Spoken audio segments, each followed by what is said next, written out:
என்னை தேடும் இறைவனே, உம்மை நாடி வருகிறேன்.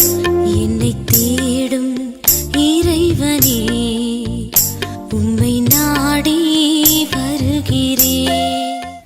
இன்றைய தியானத்தின் தலைப்பு புறங்கூறுதல். வாசிக்க வேண்டிய திருமறை பகுதி லேவியராகமம் 19ஆம் அதிகாரம் வசனங்கள் 1 முதல் 18 வரை. புறங்கூறுதல். உன் ஜனங்களுக்குள்ளே அங்கும் இங்கும் கோள் சொல்லி திரியாயாக. லேவியராகமம் 19:16. கோள் சொல்லுதல் குழந்தைகள் செய்கிற சிறிய தவறு என்று நினைக்க தோன்றுகிறது. உண்மைதான். ஆன்மீக வளர்ச்சி இல்லாத குழந்தைகள் செய்கிற தவறு கோள் சொல்லுதல். தன்னுடைய தவறுகளை புரிந்து கொண்டு திருந்தாமல் பிறருடைய தவறுகளை பெரிதாக நினைத்து பெரிதுபடுத்தி பேசி திரியும் பழக்கம் சிலரிடத்தில் உண்டு. சிலர் எப்போதும் கோள் சொல்லாவிட்டாலும் எப்போதாவது சொல்வதும் உண்டு. மிரியாம் இப்படி பேசி தண்டனைக்கு உள்ளானது நமக்கு தெரியும். இவ்வாறு சபை செய்திகளையும் குடும்ப செய்திகளையும் தூற்றித் திரிவது பல சண்டை சச்சரவுகளுக்கு காரணமாகிறது.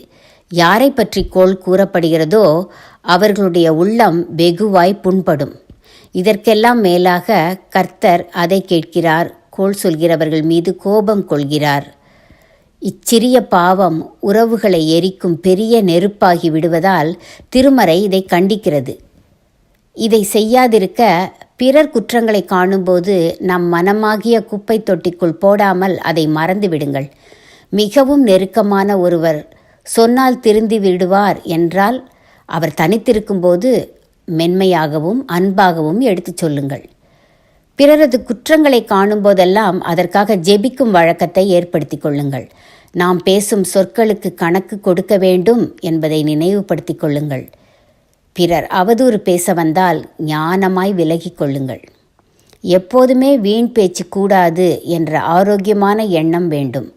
நமக்குள் நாம் சிந்திப்பது கூட நல்லனவாக இருக்க வேண்டும். பிறர் பேசும் அவதூறுகளை நம்பாதீர்கள். நம் உதடுகளும் நாவுகளும் நல்லன பேச மட்டுமே பயன்படுத்தப்பட வேண்டும். எரேமியா தீர்க்கதரிசி தூற்றித் திரிபவர்களை கெட்டவர்கள் என்கிறார். எரேமியா 6:28. நாம் நல்லவர்களாகவே வாழ்வோம்.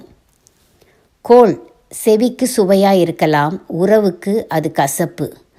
கோள் செவிக்கு சுவையாயிருக்கலாம், உறவுக்கு அது கசப்பு. தீர்மானம்: பிறருடைய நல்ல பண்புகளை பற்றி மட்டும் பேசுவேன்.